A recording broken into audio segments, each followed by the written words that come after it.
¿verdad?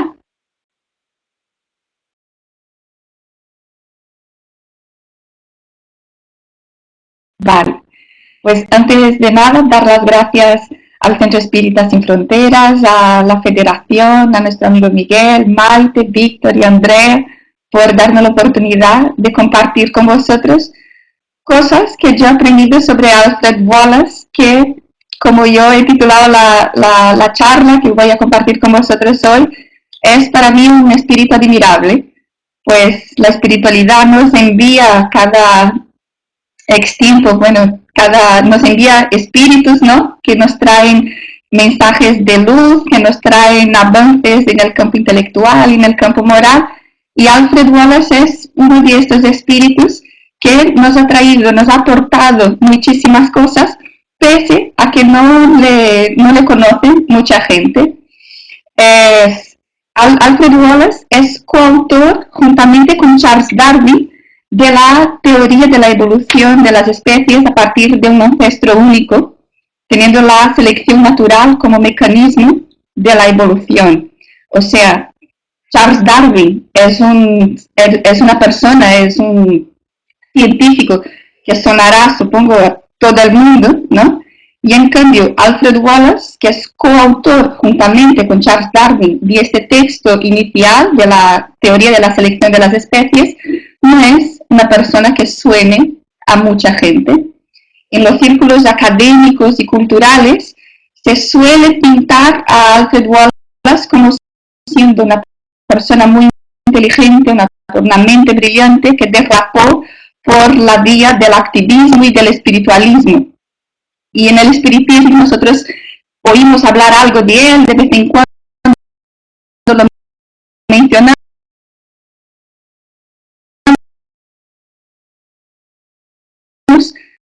principalmente porque sabemos que él participó de sesiones mediúnicas con William Crookes. Él también defendió a mediums en su momento, y sabemos que él era un científico que tenía inquietudes espirituales.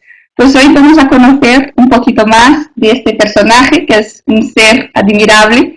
Yo he tenido la felicidad de aprender un poquito más sobre él y me gustaría pues compartir esto que yo he aprendido con vosotros. Vamos a empezar entonces conociendo un poco de la aportación que Alfred Wallace ha hecho a nuestra sociedad. Vemos aquí que él vivió entre 1823 y 1913, o sea, él fue contemporáneo con Kardec, ¿no? El libro de los espíritus, que fue publicado en 1857, pues está ahí, justo ya tenía edad de leer Alfred Wallace cuando se publicó el libro de los espíritus. Pues aquí sabemos que él fue contemporáneo de Kardec, vivió en Inglaterra. Lo que pasa es que para mi conocimiento no tuvo la oportunidad ni de leer la obra de Kardec ni de conocerle a él. Ni en sus memorias ni en ninguna de las biografías que yo he leído de él se menciona no hace ninguna referencia al libro de los espíritus o cualquier otra obra de lo que nosotros llamamos la codificación espírita. Pero su aportación, digamos, al conocimiento científico de la época fue muy importante. En el campo de las ciencias naturales y de la teoría de la biología, ya no hay más que decir, ¿no? Coautor de la teoría de la evolución de las especies, juntamente con Charles Darwin. Ya luego os explico cómo fue la historia, porque también tiene su interés saber cómo ocurrió todo esto. Pero fue fundador, también cofundador de la revista Nature, que es una revista que todavía hoy es una revista de gran prestigio en el campo científico, ¿no? En el campo del socialismo hizo muchas aportaciones también. Lo que pasa es que él tenía una definición de socialismo que tal vez no cuadre tanto con el socialismo que nosotros conocemos hoy, ¿no? Que conocemos como el PSOE o el socialismo en otros países también. Su definición de socialismo era la siguiente: el socialismo es el uso que cada uno hace de sus facultades por el bien común y la organización voluntaria del trabajo para beneficio de todos. Esto para él era lo que era el socialismo, y era el socialismo que él defendía y que él le gustaría implementar en el escenario político de su época. Fue un espiritualista, él creía en el espíritu, en la fuerza de los espíritus. Ahora os voy a explicar un poco más de esta parte también. Era abiertamente un teísta y en el campo de la teleología también tenía sus ideas. El teísmo, que es la creencia en que existe un Dios que lo ha generado todo y que rige la creación. Él se declaraba un teísta, y la teleología, que es la convicción de que el objetivo del universo es el progreso, que aquí estamos para progresar. Pues estas dos posturas, digamos, filosóficas, son posturas que Alfred Wallace defendió durante su vida. Desde la mitad más o menos hasta el final de su vida, pues las defendió intensamente, por decirlo de alguna manera. También fue un activista social. Él estaba dedicado a la lucha contra la eliminación de diferencias de clase, de diferencias sociales, diferencias económicas, de diferencias de género. Trabajó en una fundación que estaba por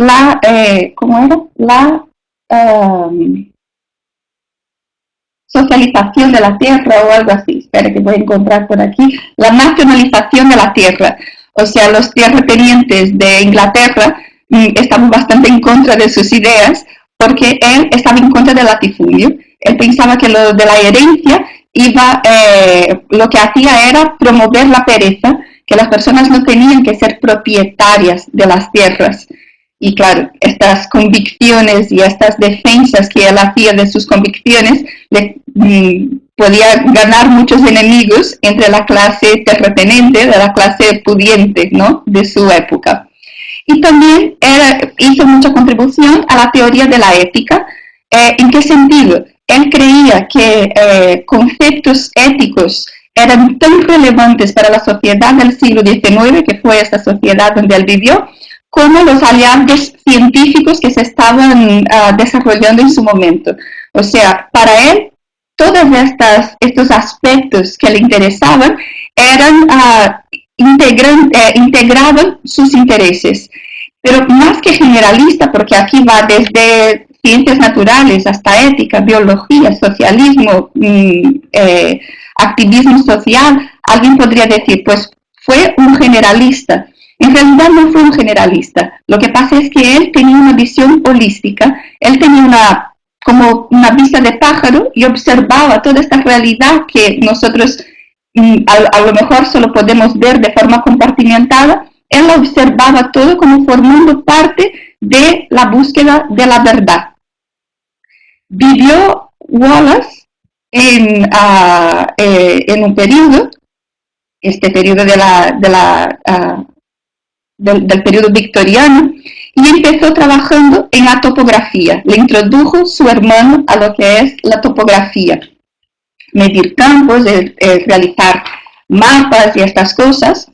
Y los paseos que se daba por el campo de Inglaterra entonces, creo que le ayudó a formar su carácter y sus convicciones en 3 sentidos por lo menos. El primero de ellos, el más evidente, ¿no?, el contacto con la naturaleza. Wallace amaba la naturaleza, amaba las especies que veía, las flores, las plantas, los bichos, los insectos, amaba toda la creación de Dios. Ahora, él también, visitando estos campos y caminando por el campo de Inglaterra, tuvo contacto con las desigualdades sociales, pues las diferencias que había entre los campesinos y los terratenientes le llamaban mucho la atención. Y el tercer aspecto era este contraste entre el campo y la ciudad. Él veía el campo como un lugar donde se podía estar de forma sana y tranquila, ¿no? Y las ciudades, en aquel momento, mucho más que ahora, eran totalmente lo contrario. Era insalubre la vida en las ciudades. Pensad que hoy en día nosotros padecemos el ruido, la polución sonora y la polución del aire, pero en aquel momento es que no había ni siquiera sistemas de desagüe, ¿no? En la ciudad. Las ciudades se estaban formando y de una forma bastante caótica todavía. Entonces, Wallace, este contacto con la naturaleza, el contacto con las desigualdades sociales y el contacto con este contraste entre el campo y la ciudad es la base, ¿no?, donde se cocina todas estas convicciones filosóficas, científicas y espirituales que él va desarrollando a lo largo de su vida. Vivió, como os decía, en la sociedad victoriana, que se llama así por la reina Victoria, ¿no? Es el apogeo de la, se dice así, apogeo, de la industrialización, del poderío del Reino Unido. Lo que pasa es que la noción de progreso de Wallace está en franca contradicción con la noción de progreso que estaba siendo desarrollada aquí, ¿no?, por el Reino Unido y por la sociedad que empezaba a industrializarse en este momento. Para Wallace, el progreso era el desarrollo de todas las capacidades más nobles de la naturaleza humana. Así, esto es progreso para Alfred Wallace, el desarrollo de todas las capacidades más nobles de la naturaleza humana. Mientras que para la sociedad industrializada, ¿no?, para el Reino Unido de aquella época, el progreso pues se conquista a base de la explotación del trabajo obrero, a base de la destrucción de la naturaleza, para enriquecimiento de una clase capitalista que está naciendo en este momento, y evidentemente el desarrollo de las habilidades más nobles del alma humana pues no está ahí compatible con esta noción de progreso, ¿no? Y por esto también se ganó Wallace bastantes detractores, bastantes enemigos. Ya os podéis ir haciendo la idea de por qué conocemos tanto a Darwin, no nos suena tanto el nombre de Darwin y no nos suena tanto el nombre de Alfred Wallace. Pues tuvo Alfred Wallace influencias, ¿no? Nosotros vamos a conocer un poco de sus ideas, pero para conocer sus ideas hemos empezado viendo ahí de dónde se cocinan estas ideas, ¿no?, de dónde surgen estas inquietudes, pero él es un hombre que fue un autodidacta. Él no fue a la universidad como, por ejemplo, Darwin. Darwin es un académico de familia, bueno, no sé mucho de la vida de Darwin, otro día hablamos de la vida de Darwin, pero sí que es un académico Darwin, ¿no? Fue a la universidad, etc. Alfred Wallace no. Alfred Wallace se formó de forma autodidacta, empezó a leer libros, le interesaba la naturaleza, empezó a leer sobre naturaleza, sobre biología, sobre geología, y leía de todo. Leía cosas de autores de filosofía también, y aquí vamos a conocer un poco de lo que son algunas de las personas que él menciona en su autobiografía, que son, digamos, la base de su pensamiento. Pues Robert Owen es un señor que daría para una conferencia solo sobre él. Es socialista, educador, sindicalista, considerado como el padre del cooperativismo. En Estados Unidos se compró una granja con una gente ahí que estaba unos trabajadores que solo sabían decir palabrotas y estaba echada a perder la granja. Y él, intentando solamente con educar a esta gente, estaba convencido de que con educación se podría lograr el éxito de esta granja. Iba por el mundo explicando sus ideas, que son a base del cooperativismo. Este señor que tenía Alfred Wallace lo describe como una persona noble, como una persona íntegra.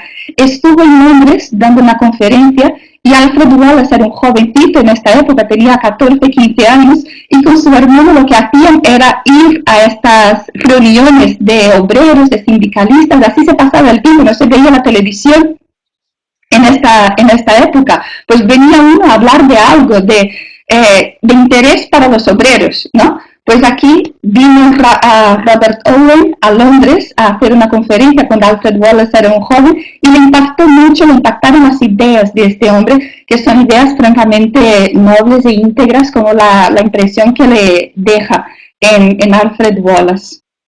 También otra influencia, Robert Darwin, no solo porque era más mayor que él, que Wallace, y era un académico reconocido de prestigio ya en el campo de la biología, mientras que Alfred Wallace era un autodidacta, una persona que leía, que estudiaba, que le tenía a Charles Darwin como este mentor, ¿no? Este ídolo para Alfred Wallace.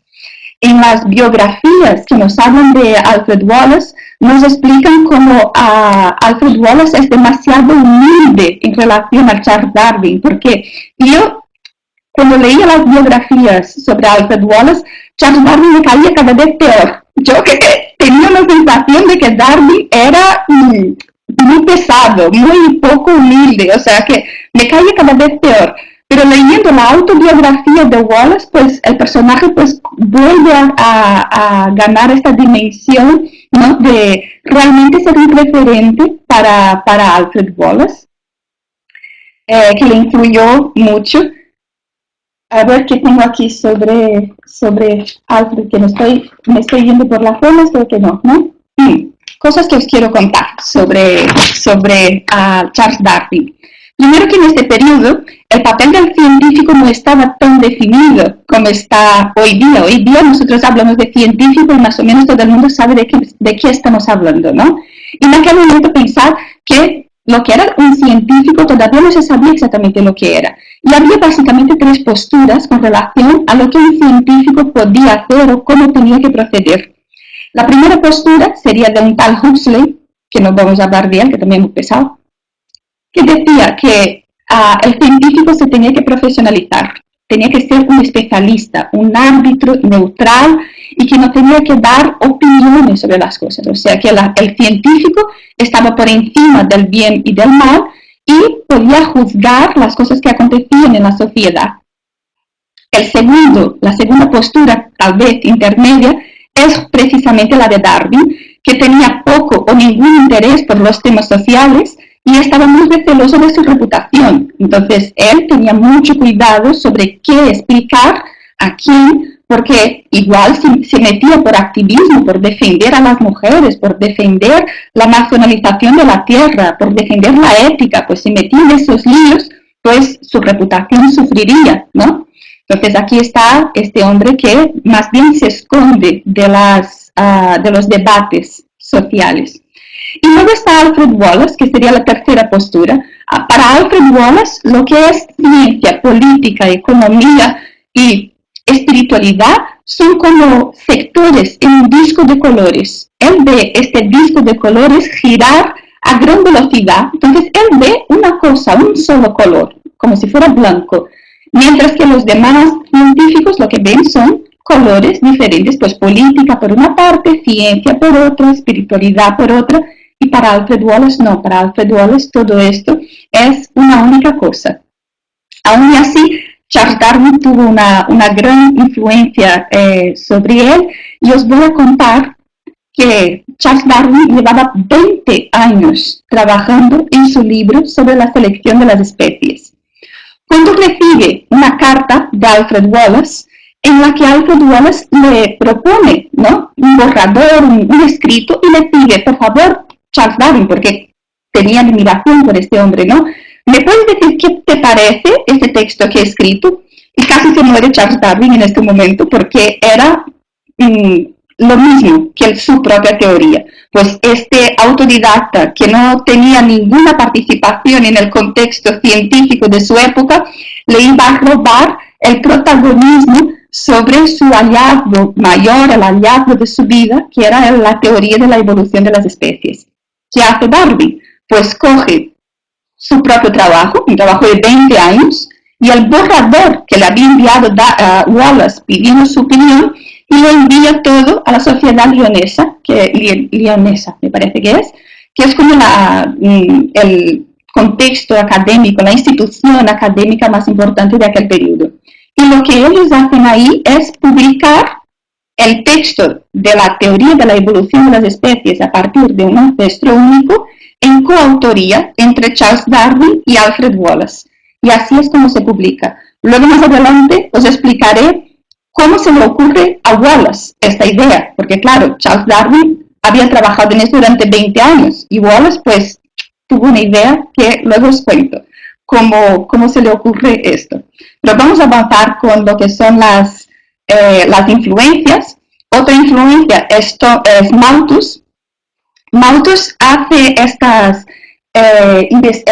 escribe este libro que es muy influente, On the Principle of Population, influye sobre Marx también y otros filósofos de su época, y lo que dice es que la enfermedad, la guerra, los accidentes naturales, todos estos lo que hacen es controlar el crecimiento de la población, y esto fue importante para cómo Wallace llegó a la idea de la selección de las especies. Otra influencia ya más conocida de nosotros los espiritistas es Swedenborg, que nos dice que el cielo y el infierno son estados del alma, nos explica pues experiencias de viajes astrales que hizo, y nosotros en el espiritismo le consideramos como un precursor de las ideas espiritistas. También tiene gran influencia sus escritos sobre Wallace. Y finalmente Charles Sanders Peirce, que es padre de la semiótica, y dice unas cosas tan interesantes que impactaron mucho sobre el pensamiento de Wallace. Dice que toda la materia es realmente mente y que el universo es un gran símbolo del propósito de Dios. Yo estudié semiótica social y he tenido que ser espiritista para saber que Peirce pensaba estas cosas, porque yo en la universidad no me enseñaron nada de esto. Haciendo la carrera de filología inglesa no me dijeron nada de esto. Ahora os he dividido la vida de Alfred Wallace en unos periodos para que veamos la evolución, ¿no?, de sus ideas y de cómo él construye toda su propuesta espiritual, científica, filosófica, etc.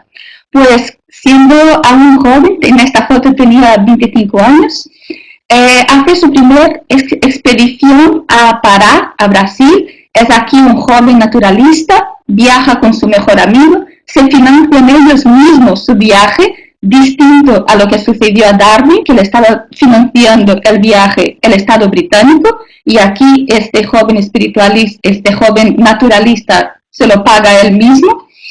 Y estando en Brasil, escucha hablar sobre el mesmerismo.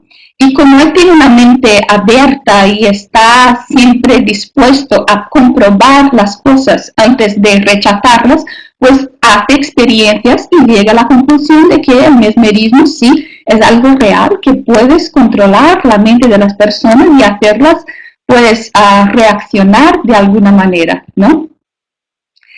Luego en esta segunda fase, digamos, ya os lo presento. ¿Cuántos años tiene? Que no veo los años aquí por la presentación, en esta foto.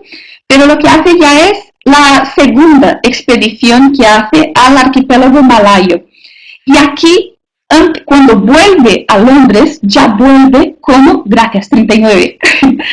Cuando vuelve a Londres, ya vuelve como un naturalista consagrado. ¿Por qué? Antes de volver a Londres es cuando envía la carta a Darwin y se publica antes de su llegada su texto en coautoría con Charles Darwin. Está toda la gente deseando conocer a este naturalista, a esta persona tan misteriosa que poco o nada habían escuchado hablar de él, y de repente es autor de la teoría de la evolución de las especies junto con Darwin. ¿Cómo se le ocurrió la idea? La historia es muy interesante. Tuvo una fiebre porque estaban en barco, ¿no? Y no sé, hoy en día no es tan común ir en barco, pues en aquel periodo pues tenían que hacer navegaciones, ¿no? Se fue al archipiélago malayo y pues tuvo una indigestión o algo así, una fiebre, pasó muchos días en cama, y estando en cama reflexionaba sobre la selección de las especies. O sea, él estaba seguro de que la evolución, los seres todos habían evolucionado a partir de un ancestro único. Pero ¿cómo se procesaba esto? ¿Cuál era el mecanismo que permitía que unos sobrevivieran y otros no?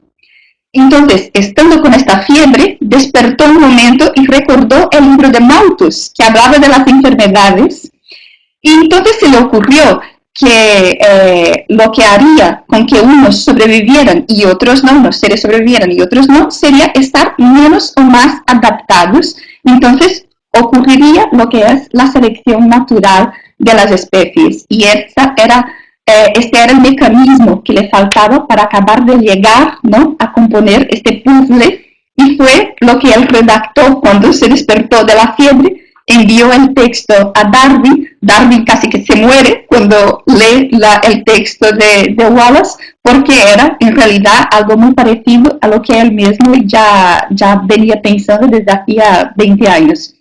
Lo importante es que cuando vuelve aquí a Londres, este naturalista de casi 40 años ya es un naturalista consagrado, ¿no?, conocido en el contexto científico de su época. Y aquí, a partir de 1865, es cuando este hombre, que ya tiene el reconocimiento científico, ¿no?, de sus compañeros de profesión, empieza a trabajar con la mediunidad. Pues él descubre, pues, gente que está mediums, personas que están hablando sobre la mediunidad como un fenómeno, y él lo que dice es que la mediunidad es un hecho y un campo tan legítimo de investigación como cualquier otro, mientras que Huxley y Darwin le decían de todo por defender a mediums o por decir cosas como esta de que se puede investigar en el campo de la mediunidad. Para Wallace esto era un campo más para la ciencia, y él, de hecho, llegó a afirmar que seres espirituales influencian nuestros pensamientos y nuestras acciones todo el tiempo. Participó en sesiones espiritistas en las que pudo comprobar la verdad de fenómenos de materialización, de psicografía y de psicofonía. Y lo que él hacía era averiguar que todo que no había farsa aquí. Y cuando él, desde su mente filosófica, científica, llegaba a comprobar de que no había farsa, pues lo que decía es que aquí hay un hecho natural que debe ser investigado. Ya os podéis imaginar qué le decían, ¿no?, los otros científicos cuando él llegaba a afirmar cosas así. Lo que pasa es que era bastante incómodo para los demás científicos que él dijera estas cosas, porque claro, ya no era un cualquiera, ya no era el Wallace de 25 años. Aquí estamos hablando del coautor de la teoría de la evolución de las especies. Tampoco se puede detractar, ¿no?, tan intensamente a este científico. Pero él, ¿qué era lo que decía entonces? Cuando la gente le hacía estas críticas, él lo que decía es que muchas personas, voy a leemos juntos, ¿vale? Leéis ahí en la presentación. Muchas personas creen que cuando yo y otros publicamos relatos de fenómenos mediúmicos, deseamos o esperamos que nuestros lectores crean en nuestro testimonio. Pero esto no es el caso. A mí me parece que habla como Kardec aquí, ¿no? Yo, ni cualquier otro espiritualista bien instruido, esperamos nada del estilo. O sea, no queremos que nos crea nadie. Escribimos no para convencer, sino para animar a la investigación. No les pedimos a nuestros lectores que nos crean, sino que duden de su propia infalibilidad en esta materia. O sea, no pido que me crean a mí. Yo lo que pido es que dudes de tu incapacidad de conocer todo. Pedimos investigación y experimentación paciente antes de llegar a la rápida conclusión de que somos todos nosotros meros idiotas en relación a un tema al cual hemos dedicado nuestras mejores facultades mentales y poderes de observación por muchos años. A mí me parece que habla como Kardec aquí, ¿no?, desde la perspectiva del científico, que lo que hace es provocar. Es decir, yo como científico, como filósofo, como socialista, me he dedicado a investigar esto. Y la gente que no ha investigado, que no se ha dedicado ni un minuto de forma seria a este tema, ¿cómo puede decir que todo esto son tonterías, que son idioteces? Pues no. Wallace no conoció el espiritismo como nosotros lo entendemos. No leyó la doctrina espírita tal como nosotros la conocemos, ¿no?, la codificación. No conoció a Kardec, pese a que fueron contemporáneos. Entonces podríamos preguntar, ¿es un espiritista? es un precursor de las ideas espiritistas. Lo que sí que se puede afirmar es que sus ideas están muy afines a lo que es el espiritismo. Ya vosotros diréis, ¿no? Si es o si no es espiritista. Pero seguimos a lo que sería ya la penúltima fase de su vida, ya con estas convicciones, con estas ideas que os acabo de leer, hace una gira por Norteamérica y habla de ciencia y espiritismo. Y enfurece y deslumbra a partes iguales a sus oyentes. O sea, la gente que les va a escuchar a Wallace, alguna está deslumbrada por su capacidad de integración de ciencia y espiritualidad. Y la otra parte de la gente piensa que es un chalado, que está loco, que este hombre, después que se ha hecho mayor, habla de cosas súper raras. Y en Estados Unidos lo que hace es conocer a muchas de las personas en Boston y en Washington que están haciendo sesiones espiritistas, ¿no? No conoció a lo que es el espiritismo estructurado en Francia, pero sí que conoció al espiritismo estructurado en Estados Unidos, y nosotros sabemos que también es una cuna, ¿no?, del espiritualismo, por lo menos, pero no de la doctrina espírita como nosotros la conocemos.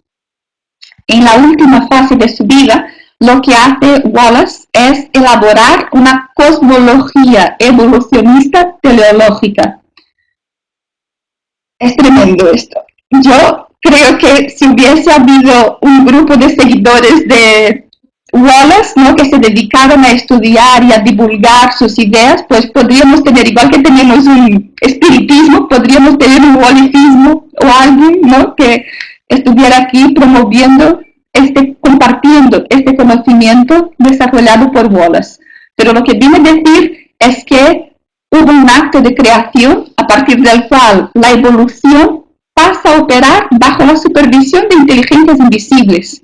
O sea, esto es muy importante. Un científico coautor de la teoría de las especies a partir de un ancestro único con la selección natural como mecanismo de la evolución afirma que hubo un acto de creación, pero a partir de un determinado momento la evolución pasa a ser comandada por inteligencias invisibles. Y esto está en total armonía con lo que nos explica Emmanuel a través de Chico Xavier en el libro Evolución en dos mundos, con lo que nos explica la Génesis, que está en la doctrina básica del espiritismo. Y este señor, a partir de sus reflexiones, pues llega a estas mismas conclusiones. Nos dice cosas tan interesantes a nivel filosófico como lo que es la función del dolor. El dolor para él tiene la función de facilitar el desarrollo de seres espirituales a un orden más elevado. O sea, el dolor tiene una función para nuestra propia evolución. Y sin embargo, pese a que comprende que el dolor tenga esta función, es un optimista irremediable. Lo que dice es que existe el dolor, pero la existencia del dolor es limitada, mientras que sus efectos positivos son eternos. Entonces aquí yo os digo la verdad, me emociono cuando leo esto, porque si nosotros pensamos que tenemos dolor en nuestras vidas, que pasamos por cosas que no siempre nos gustaría vivirlas, pues lo que podemos pensar es esto. Esto es transitorio, el dolor tiene una función, pero los efectos que esta vivencia puede tener sobre mí, pues son eternos. Nos convierte en seres espirituales más elevados, de un orden más elevado. La visión personal de este hombre, ¿no? Cosas que él iba diciendo, que dice en su autobiografía y que comparte.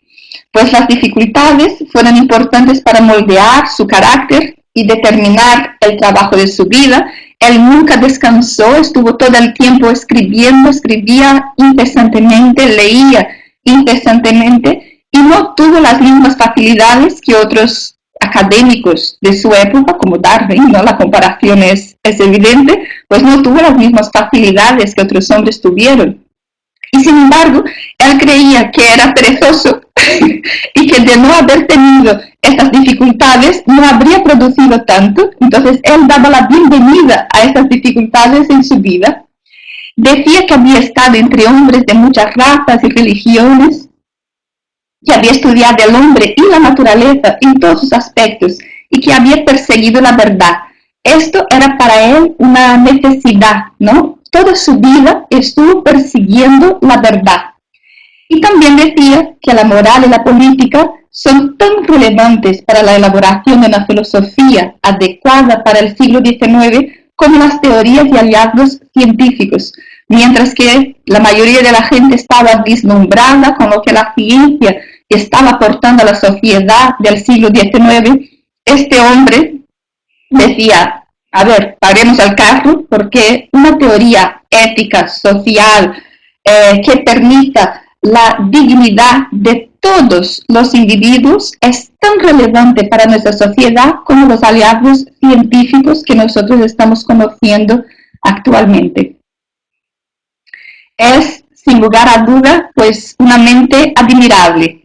Y como él mismo pregunta, nosotros podemos cuestionar, ¿no? ¿Alguna mente capaz de reflexionar puede dudar de que a través del desarrollo de las facultades más nobles de nuestra naturaleza estaremos mejor adaptados para penetrar en lo que el futuro nos reserva? ¿Puede alguien dudar de que desarrollar nuestras facultades morales nos va a hacer más aptos, mejor adaptados al futuro? Pues esta es la noción de progreso que nos ofrece Alfred Wallace.